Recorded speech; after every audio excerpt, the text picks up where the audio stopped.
নমস্কার, আমি আশালতা। আজকে আমি আপনাদের খুবই সুস্বাদু আর খুবই হেলদি রেসিপি, আর বানানো কিন্তু খুব সহজ এই রেসিপিটা। তো তার জন্য আমি এখানে আতপ চাল নিয়েছি 1 কাপের মতো। আপনাদের যতটা প্রয়োজন ততটা নিতে পারেন। এবার এইটা ভালো করে জল দিয়ে ধুয়ে নেব 2-3 বার। ধুয়ে তারপরে এটা সারা রাত ভিজিয়ে রাখতে হবে। তারপরে মোটামুটি 5-6 ঘন্টা ভেজানোর পরে এটা ভালো একটা পেস্ট বানাতে হবে। সঙ্গে দিয়ে দেবো কিছু নারকেল, যাতে স্বাদটা আরও বেশি ভালো লাগবে, নরম হবে, সফট হবে। আর দিয়ে দেবো নুন স্বাদ মতো। অল্প একটু জল দিলাম, এখন বেশি জল দেব না। এটা খুব ভালো একটা মিহি পেস্ট বানাতে হবে। আপনারা এটা শিলেও বাটতে পারেন।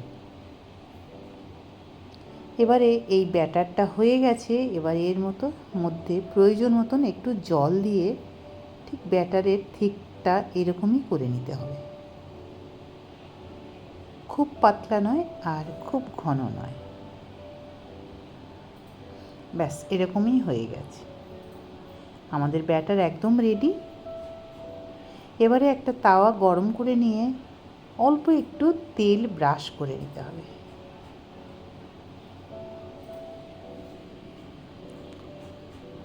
তো তেল ব্রাশ করা হয়ে গেছে।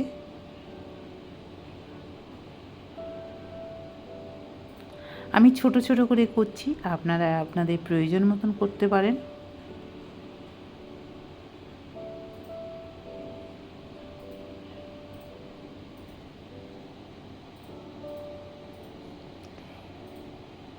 এবারে এটা ঢাকা দিয়ে 2-3 মিনিট এটা রান্না করলে হয়ে যাবে, মানে ভেজে নিলে হয়ে যাবে। এবারে উপরে অল্প একটু তেল ছড়িয়ে দিলাম। এবারে এটা একবার উল্টে জাস্ট একবার একটু 1 মিনিটের মতন ভেজে নেব। তো একদম রেডি। এইভাবে আমি সবগুলো করে নেব।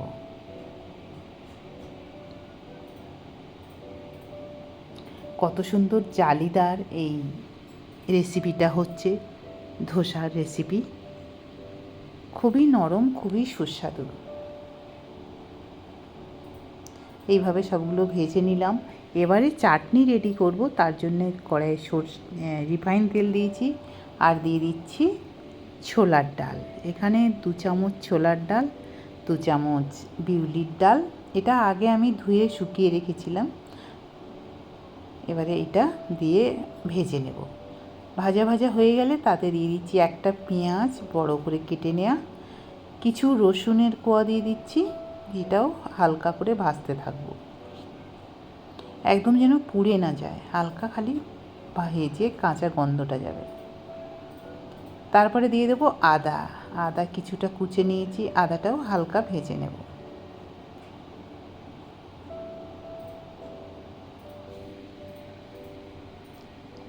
এখানে দিয়ে দিচ্ছি শুকনো লঙ্কা 2টো। ঝাল বেশি দেওয়ার দরকার নেই এখানে।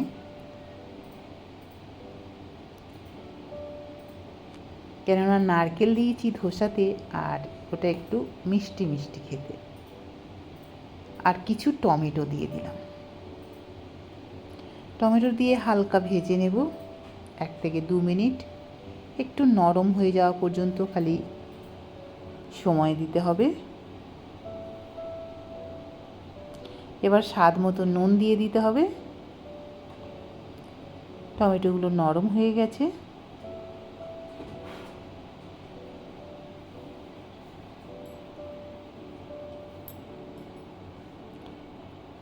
এই সময় দিয়ে দেবো অল্প একটু জল, আর গ্যাসটা বন্ধ করে দেব।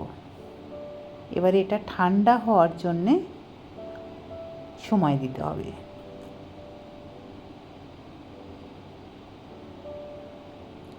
এটা ঠান্ডা হয়ে গেছে। এবারে আমরা এটা মিক্সির জারে নিয়ে নেব, নিয়ে এটা একটা স্মুথ পেস্ট বানিয়ে নেব।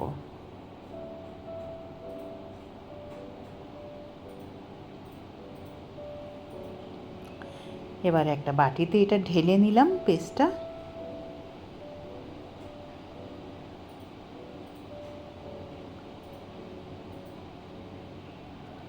এবারে এটার একটা তড়কা দিতে হবে। তো তার জন্যে রিফাইন তেল গরম করে তার মধ্যে সর্ষে, শুকনো লঙ্কা, কারি পাতার ফোড়ন দিতে হবে।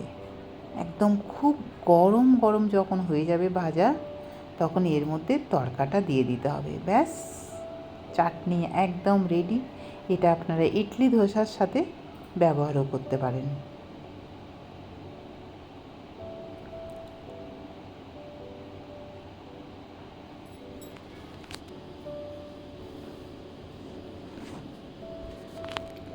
এবারে এই ধোসার সাথে আপনারা নারকেলের ধোসার সাথে এটা ব্যবহার করুন।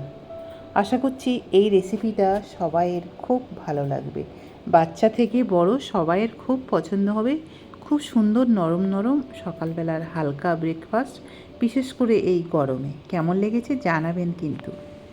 আমার এই রেসিপিটা যদি আপনাদের ভালো লাগে তাহলে লাইক করবেন, শেয়ার করবেন, সাবস্ক্রাইব করবেন আর আমার বেল আইকনে ক্লিক করবেন। তাহলে নতুন নতুন ভিডিওর সাথে আপনারা আপডেট থাকতে পারবেন। নমস্কার।